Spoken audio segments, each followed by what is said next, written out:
Hey everybody, welcome back to Shock and Shock. I'm your host, Joshua Gillis, and today is, well, it was supposed to be day 5 of 31 Days of Horror, but I didn't upload yesterday because I was not feeling well. But I'm doing 2 episodes either today or tomorrow, however this works out. I got kind of late today because of doing some outside activities, so probably going to be tomorrow for the 2 reviews. But anyway, today, going to be covering 2002's Lucky McKee picture, May.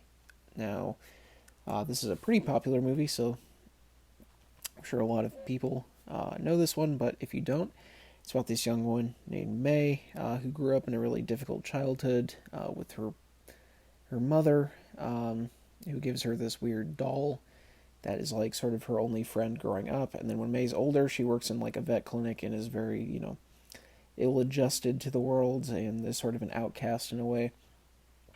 And the movie sort of deals with the way that she, interacts and tries to connect with people in her life and is perpetually and continuously just, you know, sort of screwed over by these people a little bit. So she decides that, you know, she doesn't want to deal with people.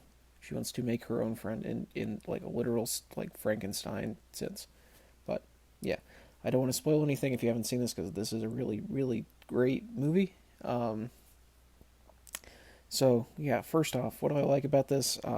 The lead performance in the film by Angela Batiste or Bettis uh, as May is really good. Um, she's very believable, and despite doing some odd things, she's always seems either relatable or likable, depending on like the situation. Even when she's doing like later in the film some things that may not be so savory, she's still likable, and I think that that's a strength that carries through the entire cast. Jeremy Sisto plays Adam, who is our like primary side character, or like there's not really an antagonist to this film. Primary like male actor in this. He's sort of May's like romantic interest, and he takes an interest in May as well. Um, I think he's really good. He's kind of creepy and weird, and you never really sort of get a grasp on his intentions, which is an intentional storyline. Like it's intentional with the writing. Very good there. Anna Faris in this. I'm not usually a fan of her. Um, I can't really picture her as anything other than the lead in the Scary Movie franchise. But in this, she's actually rather good as this like very sexually aggressive woman who's interested in May romantically as well. Um, and yeah, I really like the cast of this movie. I think everybody does a stellar job. The acting this is definitely top notch. It keeps you hooked and believable. All the characters are well written. And I think the writing in this, like storyline and everything, plot wise, are excellent. Film goes along at a nice pace. There's never really any dull moments. Everything that happens in the film sort of makes sense to the plot and the character of May to me.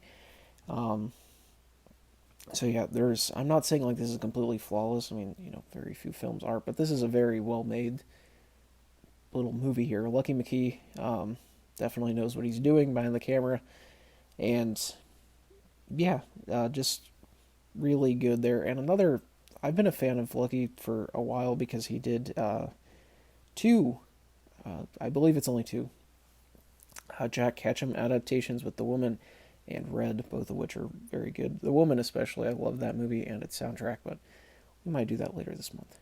Um, I think I actually covered that a while ago. Man, I'm already forgetting.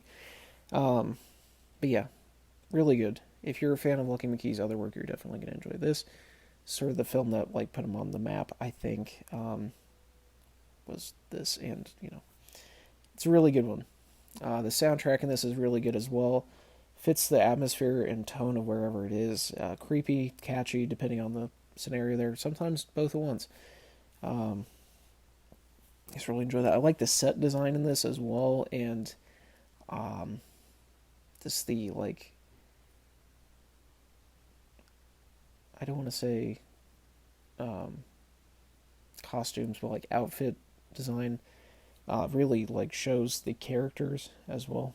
Um,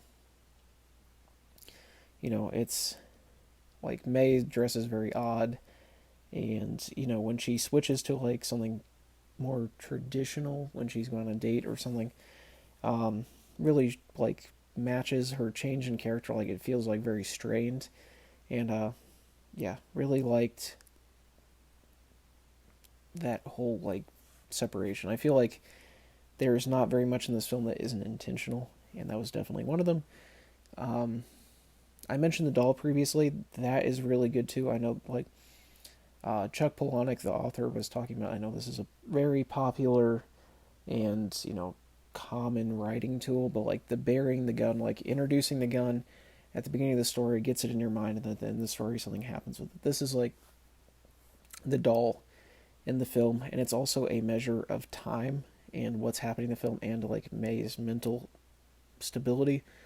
The doll is in this like glass box. It sort of looks like May. May thinks it's talking to her, and there's a point where she smashes her hand on the doll's box, and this is sort of like this.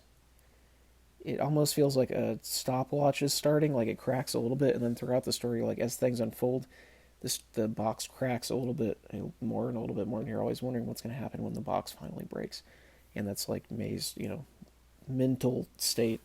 Um, so yeah, I really appreciated that as well. I think the ending of this movie is stellar. Um, the gore in the film is relatively minimal, but when it does happen, it's very good and gruesome. Um, a lot of the violent stuff in this is more implied um, than shown on occasion, and I think that works in the film's favor as well. So yeah, this is a great little like Halloween watch. Great for the month of October. Great for all year. This is definitely a movie that I probably should have watched a long time ago. Surprised it took me this long to get to it, but if you haven't seen this, this is essential viewing. I gave this a 5 out of 5 on Letterboxd. Totally stand by that. I have zero negatives that I can even say about this movie. Um, for animal lovers out there, it is worth noting that there is a rather uh, traumatic animal death in this, so just be prepared if that's you. Um, but yeah, I mean, I reviewed Genki Genki, and I'm just saying, the person I was watching this with was not prepared for it, and yeah, so this is like a more traditional theatrical horror movie. That part did sort of come out of nowhere. Anyway, yeah, no negatives. Just go watch this. It's on Tubi. I believe it's on Pluto and Shudder as well. I mean, I know it's on Shudder for sure, but DVD copies are out there. If you have a Region B player, I know there's a good Blu-ray like new box set of this as well, which is cool. So yeah, if you haven't seen this, definitely check it out. And that's it for day 5 of the 31 Days of Horror Reviews. As always, I've been your host, Herschel Gillis, signing off for today. Zero thoughts, zero editing, zero brain cells, and zero planning. Make sure to subscribe if you haven't. Keep your notifications on. I'll see you guys tomorrow. Thanks.